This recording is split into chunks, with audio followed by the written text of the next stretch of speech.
jau ļoti domājam par to, lai Kuldīgā domāt ne tikai par sporta attīstību, bet man gribētos to vispārināt un teikt par veselīgu dzīvesveidu. Kuldīgā ir uzbūvēts gan uzbūvēta ir volejbola halla, jau pirms vairākiem gadiem ir uzbūvēta manēža, ar šobrīd joprojām vienīgo Latvijā 200 metru skrējceļu zem jumta manēžā, kur februārī notiek praktiski visas Latvijas vieglatlētikas čempionāti.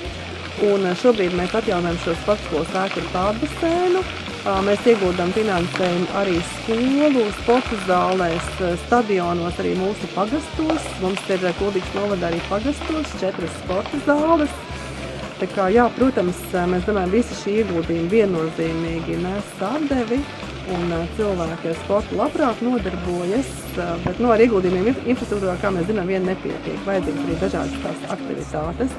Un te mēs nākam ar dažādām veselības dienām, dažādiem vecumiem, ar velo dienām.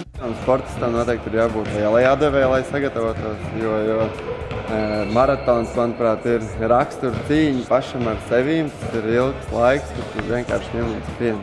No trenera puses tas ir tā, ka ir jāpiespiež tas darīt, jo neviens cits tavā vietā neskries. Un, lai būtu panākumi, tev tomēr tajā vasarā ir jāizmanto laiks un ir jāskrien, jo fiziskā bāze ir ļoti svarīga, pēc tam visu sezonas garumā.